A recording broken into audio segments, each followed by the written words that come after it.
Hello and welcome to another video from the only channel that you need to not only survive the current apocalypse but actually enjoy it. And today I'm just going to be talking about my greenhouse a little bit. This season is the first time that I have started anything in my greenhouse because I just don't believe in agriculture. I actually live in the swamp.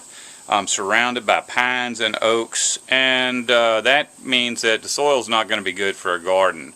Usually, if you notice, gardens are great big patches of empty land with no trees.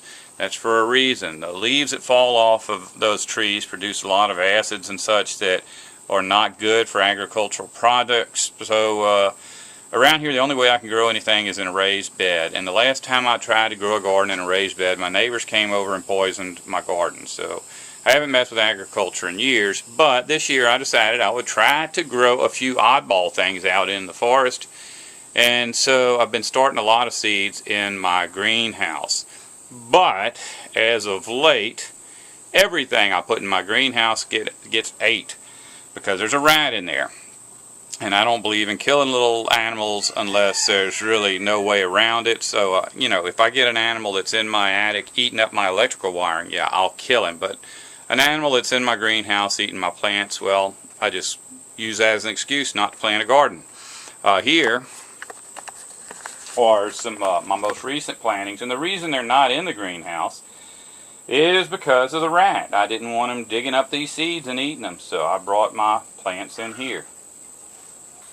Here's some more. These are the loquats that I started in my loquat video, and at least half of them were dug up and ate by the rat before I finally moved the pot over here onto the porch. We haven't had any problem over here on the porch.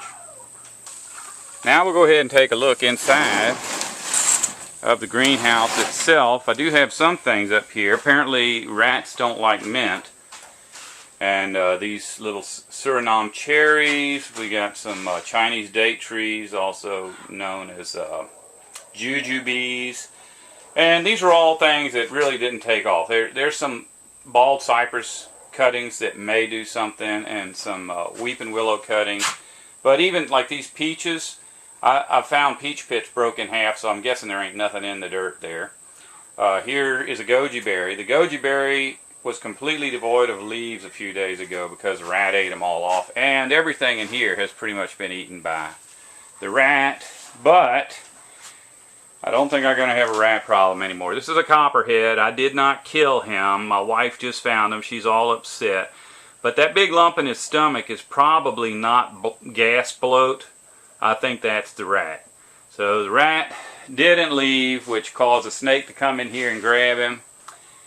And somehow the snake could not get back out to get water or whatever. He didn't die from poisoning. I didn't put any poison out for the rat. A lot of times if you poison rats or mice, they'll leave the house, they'll go in your yard, your chickens will eat them, and the chickens get poisoned.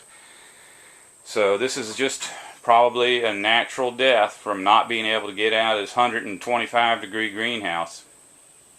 Now that the rat's gone, you're probably thinking, problem solved. I can go ahead and start some more agricultural products, but it's really too late in the season for that. Agriculture is seasonal. You have everything ready by the beginning of spring, you put it in the ground, and over the course of the summer it grows and produces vegetables. You don't start those kind of things in the middle of the summer. Now, the things that survived, fortunately, were for the most part all permaculture crops. Those are things that you put them in the ground and they produce fruit or nuts or whatever for years and years and years. And so basically all I'm really going to do is take the things that are on my porch or in the house that belong in the greenhouse and move them back into the greenhouse. And in fall, when the temperatures go down again, I'll go ahead and put those in the ground, and maybe I'll do a video about it. But it's not, the greenhouse is all cleaned up with the exception of the stuff that's going to go in the ground this fall. So maybe next spring, early spring, I'll start some more seeds and we'll try agriculture one more time. In any case, that's the update, the greenhouse update. I love y'all, and as always, if you don't want to survive, don't listen to me.